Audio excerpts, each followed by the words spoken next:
Sky TV বাংলাতে আপনাকে স্বাগত। আমি বাকবুল ইসলাম আপনার সাথে। ঐতিহাসিক জয় বাংলাদেশের, না ৭১-এর যুদ্ধ নয়, হাসিনা সরকারের পতন নয়, বাংলাদেশ জাতীয় ক্রিকেট দল পাকিস্তানের মাটিতে পাকিস্তানকে দুর্মুষ করে ২-০ টেস্ট সিরিজ জিতে দেশ তথা সারা বিশ্বকে অবাক করেছে।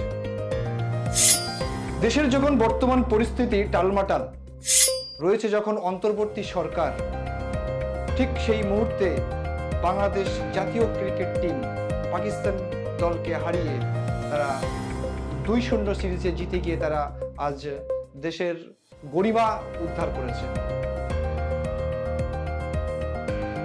দেশের এই রকম টলমটল পরিস্থিতিতে দেশের প্রাক্তন অধিনায়ক তথা প্রখ্যাত অলরাউন্ডার সাকিব আল হাসান থেকে শুরু করে লিটন দাস, মুশফিকুর রহমান প্রভৃতি সকলেই যখন হেনস্থার শিকার হয়েছে, ঠিক সেই মুহূর্তে তারা পাকিস্তানকে ২-০ টেস্ট সিরিজে হারিয়ে দেশ তথা বিশ্বের দরবারে তাদের নিজেদেরকে অনেক উঁচুতে তুলে নিয়ে গেছে।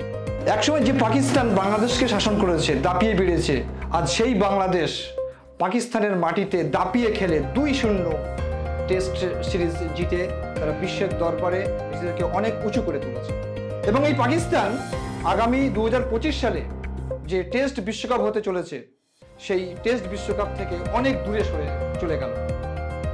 এবং এটা প্রসঙ্গত উল্লেখ রাখি যে এই আগামী ২০২৫-এর টেস্ট বিশ্বকাপ ফাইনাল ইংল্যান্ডের লর্ডসে হতে চলেছে।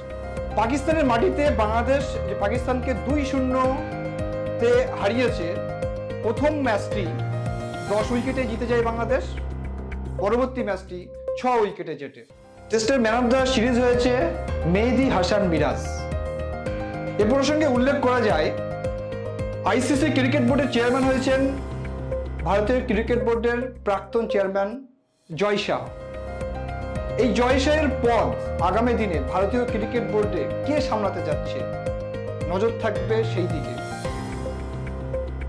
আপনারও নজর থাকুক স্কাই টিভি বাংলায়, সত্যের সাথে সত্যের কথা।